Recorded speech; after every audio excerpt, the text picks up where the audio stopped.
On va parler du titre de 2012, mais avant le titre de 2012, il y a quand même quelque chose qui était marquant, parce qu'on a un peu moins parlé pour l'instant.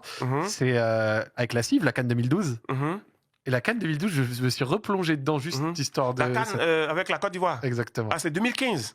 Ah, que vous avez gagné, mais avant ça, 12, je parle de 2012, du coup. Oui, c'est ça. Celle où vous n'encaissez pas de but jusqu'à la finale. La finale, vous n'encaissez pas de but non plus, contre la Zambie. Et on perd au tir au but. Et vous perdez au tir au but. Toi, tu sors à la 90e. Et Kolo, ton frère, il rate le dernier penalty. Le dernier penalty. C'était comment cette finale après celle de 2006? Non, le grand Zach, ça c'était une finale. Je pense qu'il n'y a pas beaucoup d'hommes qui sont au courant de ça, je pense. Vas-y. Parce que la finale, c'était une finale. Au fait, même le tournoi, c'était un des tournois les plus bizarres que j'ai jamais vu, pour dire la vérité. Parce que déjà, pour le début, pour dire vrai, je crois que déjà, on a un entraîneur qui s'appelait François Zoye-Autan. Parce que je crois qu'on venait d'éradiquer... le président venait de se défaire de l'entraîneur qu'on avait. Et nous, en tant que joueurs, on n'a pas créé un syndicat, on a créé un groupe. On allait voir le président, on a dit au président, écoutez, président, tous les joueurs qui sont là, on est des internationaux. On a des joueurs, on toujours dans les grands clubs. On n'a pas besoin d'un grand entraîneur. S'il te plaît, est-ce que tu peux trouver un entraîneur ivoirien pour pouvoir nous représenter le pays? Et c'était moi qui étais la tête de file. Hein. C'est moi qui est arrivé, ce slogan-là, pour que les autres adhèrent. Et père à son âme, Idriss Sidi Diallo, qui était le président au temps, il a réfléchi, il a dit, mais oui, c'est pas mauvais. Mais on va prendre quel entraîneur? J'ai dit, mais coach, aujourd'hui, tu as mis comme intérim François Zawi, ça fait 2-3 matchs qu'il avait. Ça a fait le premier match qu'on a fait comme nous. Mais il dit, vous avez fait match. Il a dit, mais coach, il a dit, président, laisse tomber, nous, on peut gérer. Ne vous inquiétez pas. Nous, on n'a pas besoin de grands coachs. On veut un coach africain, ivoirien, et ça va beaucoup nous aider. Et puis nous aussi, ce tempérament, ce truc-là. Et c'est ça que les gens n'ont jamais compris. Vous cherchez quelqu'un de plus humain qu'un gars tactique, machin. Exactement, on n'avait pas besoin, parce qu'on avait beau avoir des entraîneurs étrangers et tout, mais moi, je me disais qu'il fallait un truc africain. Moi, c'est ce que je pensais. Donc après, j'ai fait le rond de la table, j'ai convaincu les grands frères, que ce soit Didier, Kolo et autres. Et on a fait une table, on a fait une même mise sur une seule personne. En ce moment, c'est François Zawi qui était en test. Et moi, j'ai dit, c'est pas normal. Il faut qu'on ait un Ivoirien. Et lui, il pourra faire l'affaire. Mais le président, a plusieurs fois, père à son âme, m'a demandé, mais est-ce qu'il est capable? J'ai dit, non, c'est pas la capacité, c'est les joueurs qui font la différence, président. Faites-moi confiance, écoutez-moi.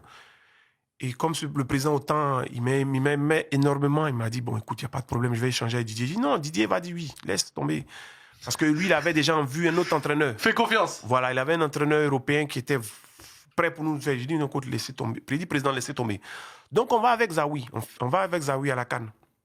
Je crois que c'était Guinée équatoriale, Gabon, je crois, ce truc-là. Et on part à la CAN, on arrive.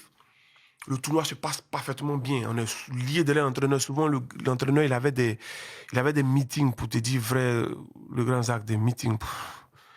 J'ai pas envie de dire nul à chier, mais je sais pas qu'est-ce qu'il raconte. C'était pas ouf. C'était pas ouf. Mais nous, derrière, on a joué, on était comme un, quoi. Parce que nous, on avait affaire à un entraîneur, on devait rehausser le blason du pays. Et en plus de ça, faire honneur à nos frères, mais faire honneur aussi au coach. Oui.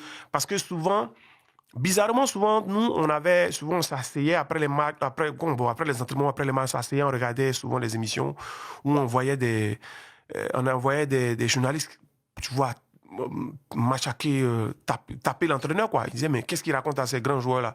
Et nous, voilà, on faisait bloc derrière lui, quoi. Mais sur le terrain.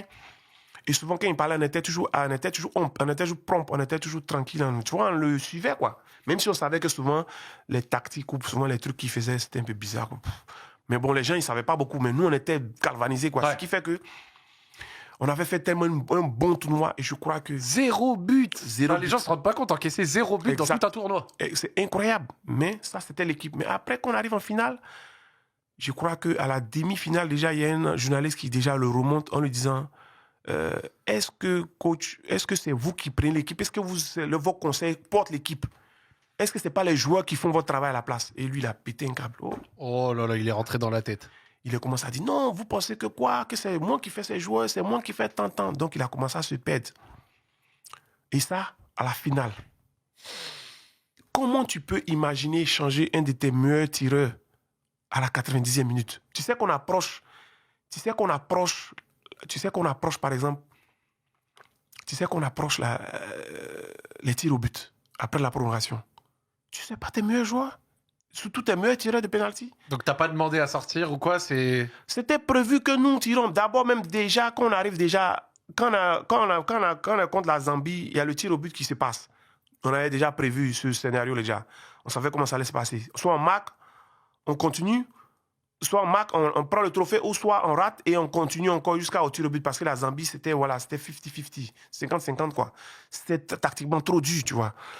Et puis nous, notre seule chance, c'était le penalty. Et puis après, bon, malheureusement, le capitaine, il rate. Mais après, on va. Mais avant qu'on arrive à la fin, tu ne sors pas tes meilleurs tireurs, tu fais sortir Yaya Touré. Tu fais sortir Kalou, Salomon Kalou. Moi, à Manchester City, je crois, j'ai presque raté jamais de penalty. Mais comment tu imagines, tu fais rentrer des joueurs inexpérimentés, Boni, Mas Gradel, tu les fais rentrer. Mais tu vas mettre une grosse pression sur les jeunes. Tu leur mets vraiment une responsabilité exceptionnelle. Alors que nous, déjà, on est déjà prêts. Mentalement, nous, déjà, on sait. On sait que, ouais, s'il y a un rate, ils vont se prendre une machaque, ça fait rien. Mais un jeune comme ça, bon, malheureusement, il marque. Boni puis Mas Gradel marque, Dieu merci. Mais tu fais sortir Kalou Bonaventure, tu fais sortir... Non, Salomon Kalou, Yaya Touré. Et puis, je crois qu'il fait sortir Maestro même Tioté, il fait sortir. Si je ne me trompe pas en ce temps. C'est incroyable, personnage, Tioté. Mais c'est pour te dire comme quoi, le mec, comme il avait perdu la tête.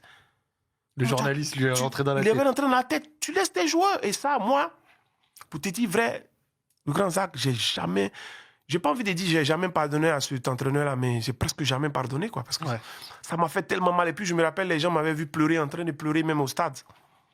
Je pleurais parce que je me disais que, franchement, ce trophée, il était à nous, quoi. Même si parce qu'il était à nous.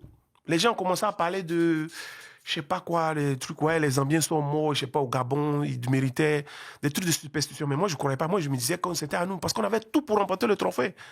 L'entraîneur, à la 90e minute, tu sais, tes meilleurs joueurs de tirer penalty. Mais c'est ça. Mais je vois après, il y a des gens qui ont commencé à parler, pour commencer à dire des choses. Mais moi, je suis resté zen, mais j'ai eu tellement mal à l'intérieur. Parce que je me dis que ce monsieur-là, il est entraîneur de la Côte d'Ivoire. Je ne dis pas grâce à moi, mais j'ai contribué. Parce que c'est moi qui suis allé tirer les oreilles des autres, même tirer l'oreille du président pour mettre le monsieur Zawi là. Zawi François en tant qu'entraîneur. Toi, tu es entraîneur. Et à la fin, moi qui veux ce trophée-là pour toi et pour le pays, pour la nation, parce qu'un journaliste vient te tirer l'oreille pour dire ouais, c'est pas toi qui gère les joueurs, c'est pas toi qui fais la compo, c'est pas toi qui gère. Tu dis quoi, c'est moi? Et puis tu commences à perdre. Même à la presse conférence, on a vu qu'il a perdu la tête. Et pendant le match, il a perdu la tête. Déjà, même à la mi-temps, il a commencé à dire des trucs à la vestiaire à la finale. Le grand Zach, c'était incroyable. Nous tous, on était là, mais qu'est-ce qu'il coach lui raconte? Il avait perdu la tête. Et à la 80e, mais passé ça, ça se voit, ça t'a marqué. Ah ouais, ça m'a fait très très mal. L'interview revient comme un coup de tonnerre dans la mémoire collective du football africain. Plus qu'un simple témoignage, c'est une remise en question brutale de la gestion humaine et tactique de la CAN 2012. Cette compétition que l'équipe de Côte d'Ivoire semblait destinée à gagner, avant de s'effondrer face à la Zambie. Ce que révèle ce récit, c'est d'abord un paradoxe troublant. Une génération dorée, sûre de sa force, qui a voulu reprendre le contrôle du projet sportif. En poussant pour la nomination de Zawi François, les cadres ont assumé un choix patriotique, mais aussi un risque majeur, celui de brouiller la frontière entre vestiaire et banc de touche. Le problème n'était donc pas seulement technique. Il était structurel. Quand les joueurs deviennent décideurs, qui garde la lucidité dans les moments critiques? Le témoignage décrit un staff fragilisé, exposé à la pression médiatique, incapable de conserver sa cohérence au moment décisif. Les changements avant la séance de tir au but, sortie de leader, responsabilité confiée à des plus jeunes illustrent moins une erreur tactique qu'une perte d'autorité. Même la présence de figures comme Didier Drogba n'a pas suffi à rééquilibrer ce moment de flottement collectif. Une grande équipe, oui, mais sans gouvernance claire. Au fond, cette confession dérange parce qu'elle brise un mythe, celui d'une défaite due à la fatalité ou à la superstition. Non. L'échec de 2012 rappelle une loi immuable du sport de haut niveau. Le talent gagne des matchs, la structure gagne des trophées. Et en 2012, la Côte d'Ivoire avait le talent, mais plus vraiment la structure.